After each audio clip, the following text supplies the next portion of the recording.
Salve galera, seja bem-vindo a mais um vídeo aqui no canal. E na aula de hoje vamos continuar falando de torque, equilíbrio e centro de massa, ok? Bem, na última aula a gente deu um exemplo de uma gangorra, ok? Onde a gente tem um ponto de equilíbrio aqui, ó, que vai ser um ponto de rotação, e temos algum objeto aqui pendurado de um lado para o outro. Para a gente entender melhor esse problema, vamos pegar essa colher de pau. Nessa colher de pau, eu já marquei um pontinho aqui que mais ou menos é o centro de massa. É o centro que vai distribuir a quantidade de massa para um lado e para o outro. É mais ou menos a mesma coisa. E a mesma coisa de massa, ok?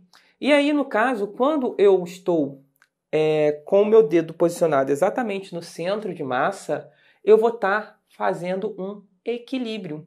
Tanto de torque quanto de tudo. Basicamente, como eu estou com o meu dedo no centro de massa e eu faço uma força para cima, o que acontece com a colher? Ela sobe. Se eu diminuo essa força, no caso, a força-peso faz a colher descer. Ok? Por que eu consigo fazer isso? Porque eu estou exatamente em cima do centro de massa. Agora, um ponto importante é a consideração de centro de massa e centro gravitacional. Centro de massa e centro gravitacional são como dois pontos, ok? Que fica no próximo objeto, ou no objeto, são dois pontos que vão determinar ali mais ou menos a distribuição de massa, ok? Ou o ponto onde a força gravitacional atua. Para a gente, no ensino médio, não importa fazer essa diferença, porque na maioria das vezes, em 100% das vezes a gente no ensino médio, o centro de massa e o centro gravitacional vai ser localizado no mesmo ponto. Ou seja, o centro de massa dessa colher fica nesse pontinho que eu marquei na colher. O centro de massa, o centro gravitacional dessa colher também fica nesse pontinho. Esse é um caso, ok? Então, assim, em maioria das vezes, centro de massa e centro gravitacional vai ser localizado no mesmo lugar. Isso acontece sempre? Não, ok? Quando a gente for para a graduação, que a gente vê a gravidade variando e a gente considera objetos muito grandes, por exemplo, prédios e montanhas, aí sim a gravidade, o centro gravitacional não fica localizado no mesmo ponto que o centro de massa. Para a gente, objetos pequenos, isso vai ser verdade, ok? Então, quando eu estou com a minha mão apoiada exatamente no centro de massa, certo? Esse apoio aqui, ele está sendo contrário à força-peso. E essas coisas estão se anulando. Agora, por quê? A força-peso, ela atua exatamente no que seria o centro gravitacional, que para a gente também é o centro de massa. Então, a força-peso, ela não está atuando exatamente aqui, ou aqui, ou aqui. Considerando toda a colher como um objeto, ok? Como sendo uma única coisa, a força-peso ela está atuando exatamente nesse ponto. Então, se eu colocar um apoio nesse ponto, eu anulo a força-peso e acaba meu problema. Agora, se eu não colocar o meu apoio nesse ponto, que é onde está atuando a força-peso, o que vai acontecer? Eu estou apoiando aqui, mas a força-peso está atuando aqui.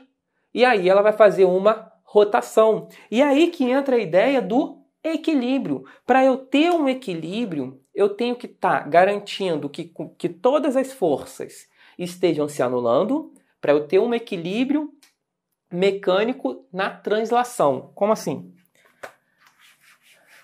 Considera o seguinte, eu tenho aqui, ó, uma base e eu tenho um objeto em pé, certo?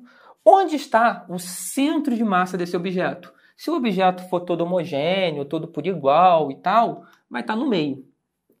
Agora, se eu fizer uma análise das forças, bem, aqui eu tenho uma força peso para baixo, aqui na base eu tenho a normal para cima, e isso vai fazer com que peso e normal se anulem. E aí eu vou ter força resultante igual a zero. Certo? Só que agora eu analiso o seguinte. Esse objeto, ele vai girar? Ele vai virar? Bem, se eu fizer uma análise bem minuciosa, eu vejo que não tem como eu ter um torque resultante. Por quê? Para eu ter um torque resultante, eu tenho que ter um ponto de apoio, um ponto onde ele gire. Se esse objeto fosse cair para um lado ou para o outro, O ponto onde ele ia girar ia ser aqui, ó, no chão. Ele ia girar aqui, ó, em torno desse ponto no chão. Só que para ele girar, eu preciso ter um ponto de apoio e uma força, ok, distante desse ponto de apoio. Note que minha força-peso, ela passa pelo ponto de apoio. Logo, o torque, que é dado por R vetor F, se eu considerar a força-peso, ok?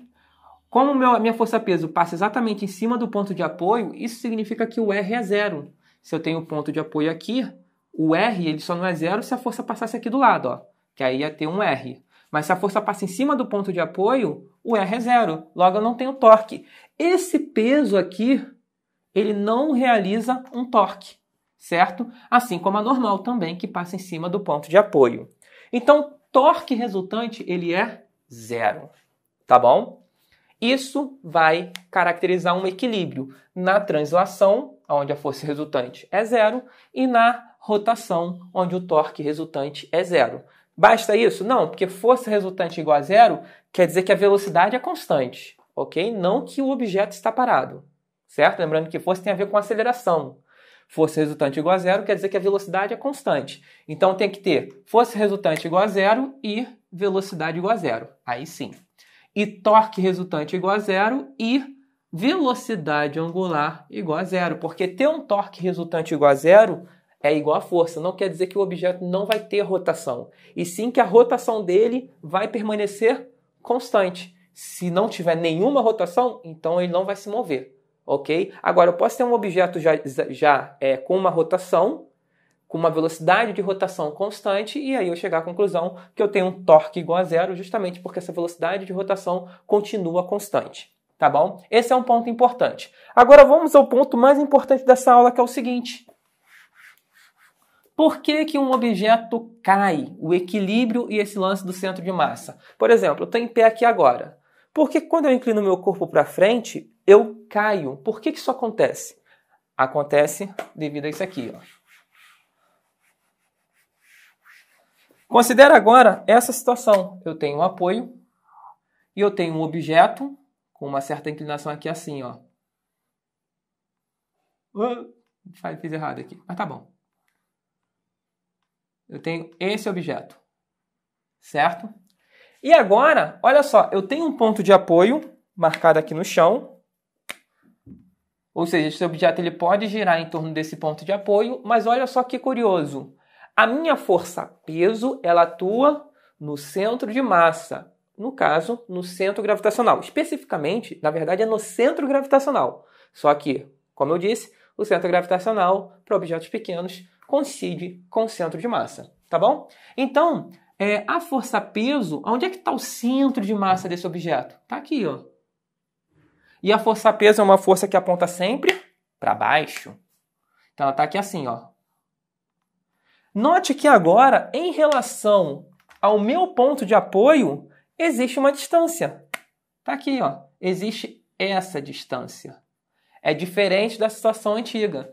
Por causa da existência dessa distância, ok, que é o R agora ele não é zero. Ele é diferente de zero, o R. E isso garante que agora, por conta do fato de eu ter inclinado um pouquinho para frente, o centro de massa deslocou da posição de equilíbrio que estaria aqui, ok? O centro de massa andou um pouquinho para frente, isso fez aparecer um R, e agora que eu tenho um R e tenho a força-peso para baixo, ok? Ninguém anula essa força-peso para baixo, certo?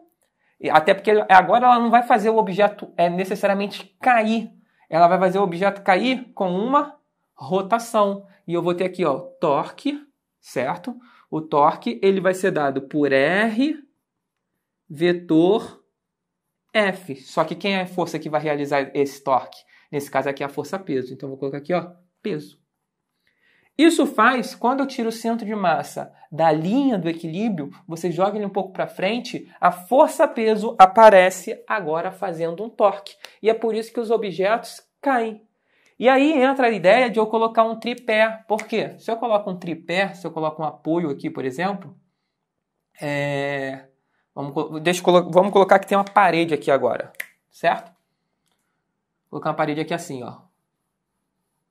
Quando eu coloco um objeto escorado na parede, aí eu tenho que perceber que esse ponto aqui também é um ponto de rotação. O objeto, se eu tirar o chão, a princípio eu tiro o chão. Se o objeto estiver preso na parede, ele faz isso aqui, né? Ele cola na parede, certo? Então isso aqui também funciona como um ponto de rotação. Aqui é um ponto de rotação e aqui é um ponto de rotação. Eu posso fazer isso aqui assim, ó, e deitar para cá, ou posso subir e subir para a parede. Então tem um ponto de rotação aqui e um ponto de rotação aqui. Só que o peso, ele faz daqui girar para esse sentido, correto? O peso aqui, ó, em relação a esse ponto, faz girar para esse sentido, correto?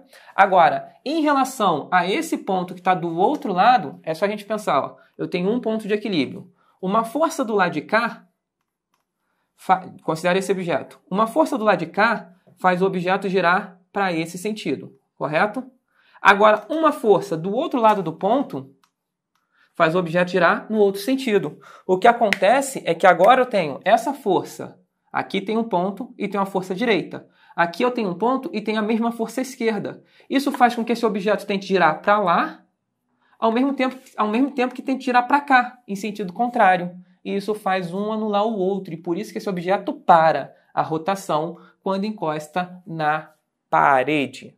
Tá bom? Então, o grande lance desse problema, o que a gente não pode esquecer dessa aula, é justamente essa consideração. Por que os objetos caem? Porque o centro de massa, quando a gente fala assim, está em pé e ele começa a cair, é porque o centro de massa não está alinhado, ok? Não está perfeitamente alinhado. Isso faz com que o peso gere um torque e o objeto caia. Agora vamos ver um experimento muito legal. Bem, para esse experimento eu vou estar usando 2 garfos, ok?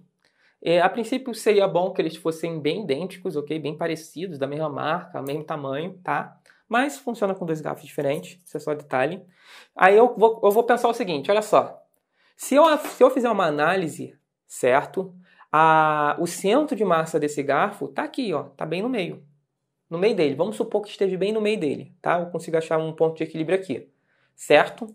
Só que quando eu prendo 2 garfos, agora eu vou estar falando aqui de um plano, certo? Tem todo um plano. Eu consigo dizer que o centro de massa aqui na horizontal, ó, se eu analisar a horizontal, o centro de massa na horizontal está aqui. Eu consigo equilibrar os garfos aqui, certo? Só que se eu pensar no centro de massa na vertical, ele vai estar mais ou menos por aqui no meio. Só que, vamos fazer uma seguinte análise? Pensa comigo. Se na horizontal é aqui e na vertical é por aqui, então o verdadeiro ponto de centro de massa está por aqui, ó. Tanto na vertical quanto na horizontal, o ponto do centro de massa ou centro gravitacional está por aqui. E isso é um ponto interessante, por quê? Porque o centro de massa e o centro gravitacional, ele não necessariamente tem que estar dentro do objeto, localizado no interior do objeto. Isso eu posso chegar a essa conclusão de uma maneira muito fácil se eu considerar um anel. O centro de massa de um anel fica no meio do anel, e no meio do anel não existe matéria. Então, não necessariamente o centro de massa fica dentro do objeto. A gente pode ter um centro de massa deslocado, ok? Que é esse caso aqui. Eu tenho um centro de massa que se localiza por aqui, ó, nessa região aqui do meio, tá bom? E agora, olha só que curioso. Eu vou pegar esse pequeno palito, é um palito normal, tá? E eu vou colocar aqui no meio de alguma maneira, tá? De uma maneira qualquer, só para prender o palito ao garfo. Tá preso. Agora, vamos aqui, ó. Eu tenho essa pequena estrutura. Essa estrutura, ela só vai me servir de apoio, tá? Eu vou colocar aqui de maneira que vocês possam visualizar o seguinte. Eu vou colocar a ponta do meu palito bem aqui na pontinha da estrutura e largar. Vamos ver o que acontece. Tá lá. Se vocês observarem bem, o palito está na horizontal, está sendo apoiado pelo garfo, mas ele não cai. Vou fazer melhor. Vou virar aqui para vocês verem assim, ó. Dessa maneira. Pronto.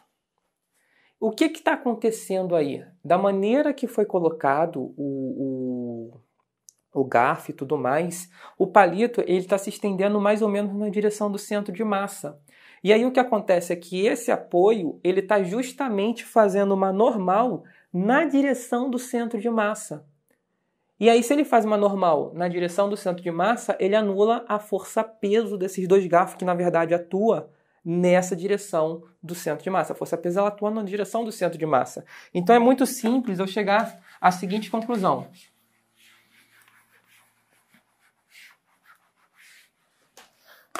Se eu pegar um objeto aqui assim, ó, esse é o objeto, tá? O centro de massa dele vai estar por aqui. Então eu vou colocar esse objeto mais ou menos na horizontal, mais ou menos assim como está ali. O centro de massa dele está aqui. Se eu conseguir fazer um apoio exatamente na direção desse centro de massa aqui assim, ó, o objeto não cai.